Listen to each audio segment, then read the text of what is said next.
Soya chunks വരട്ടിയതാണ് നമ്മൾ തയ്യാറാക്കുന്നത്. ഒരു 100 ഗ്രാം സോയയാണ് നമ്മളിതിന് വേണ്ടി എടുത്തിരിക്കുന്നത്. ഇതിലേക്ക് തിളച്ച വെള്ളം ഒഴിച്ച് ഒരു 15 മിനിറ്റ് വയ്ക്കുക.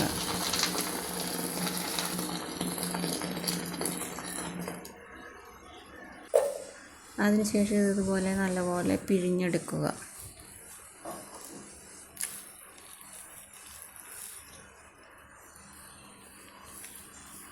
ഇനി ഒരു ചൂട് കട്ടിയുള്ള ചീനച്ചട്ടി അടുപ്പത്ത് വെച്ചിട്ട് അതിലേക്ക് 2 ടേബിൾ സ്പൂൺ വെളിച്ചെണ്ണ ഒഴിക്കുക.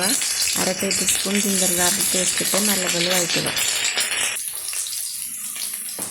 ഇനി ഇതിലേക്ക് 4 പച്ചമുളക് ചോപ്പ് ചെയ്ത് ചേർക്കുക. 2 തണ്ട് കറിവേപ്പില ചേർക്കുക.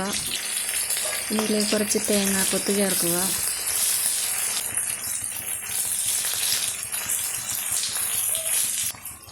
ഇനി 2 സവാള ചെറുതായി അരിഞ്ഞത് ചേർക്കുക.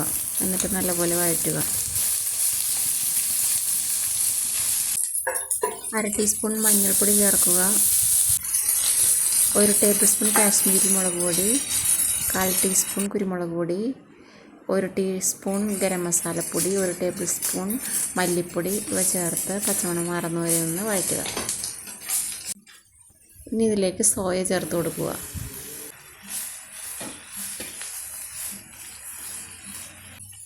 1 ടീസ്പൂൺ ഉപ്പ് ചേർക്കുക.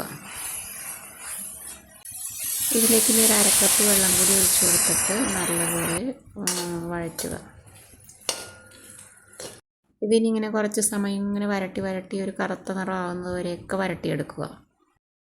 ഇത് നല്ല ടേസ്റ്റാണ്, എല്ലാവരും ട്രൈ ചെയ്ത് നോക്കണം. ബീഫ് മാറി നിൽക്കും, അത്രയ്ക്ക് ടേസ്റ്റാണ്. നമ്മുടെ സോയ വരട്ടിയത് റെഡി.